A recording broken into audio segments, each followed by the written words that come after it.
उत्तर प्रदेश के एक छोटे से गांव सहरपुर में राजू नाम का लड़का रहता था। राजू अपनी माँ गीता और सौतेले पिता राम सिंह के साथ रहता था। राजू बहुत सीधा और भोला था।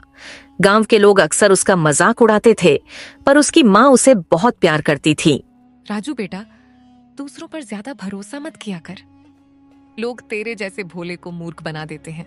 एक दिन गांव में हाट लगा था। राजू को बापू ने 10 रुपए देकर कहा, जा बेटा, गेहूं का आटा लेकर आ।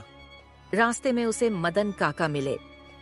ए राजू, सुन बेटा, बड़ी मुसीबत में हूँ। मेरी बिटिया की तबीयत बहुत खराब है, दवाई लाना जरूरी है।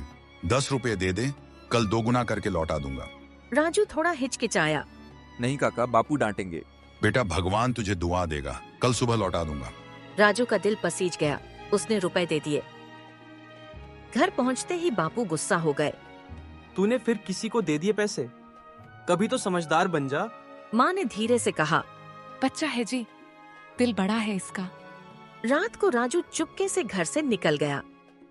वो सोच रहा था, अब रुपए कहाँ से लाऊं? चलते चलते वो गांव के बाहर एक पुराने मंदिर के पीछे पहुंच गया। वहाँ मिट्टी में कुछ चमक रहा था। राजू ने देखा एक पुराना घड़ा आधा दबा हुआ था। उसने मिट्टी साफ की तो अंदर एक सोने जैसा रंग चमकता हुआ पत्थर मिला। जैसे ही उसने घड़ा उठाया, अंदर से आवाज आई, मैं इस घड़े की आत्मा हूँ। जो मेरे साथ ईमानदारी रखेगा, उसका जीवन बदल जाएगा। राजू डर गया, पर बोला, मैं तो बस मदद चाहता हूँ बाबा। तो जा बेटा, इस घड़े में मिट्टी डाल, वो मिट्टी गेहूं बन जाएगी।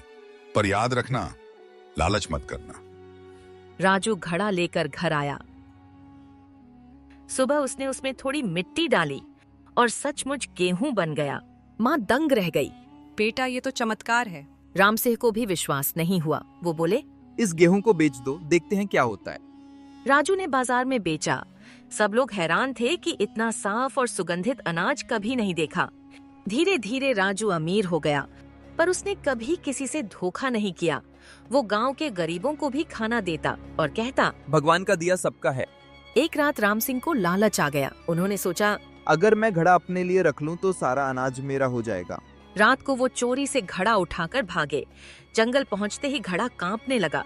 अंदर से वही आवाज आई, लालच हमेशा सजा देता है। घड़ा फट गया और सारा गेहूं राख बन गया। राम सिंह डर के मारे भागे भागे घर लौटे। सुबह राजू ने उन्हें देखा तो पूछा, क्या हुआ बापू? वो रो पड़े। बेटा, मुझे माफ कर दे, मैं लालच में आ गया था।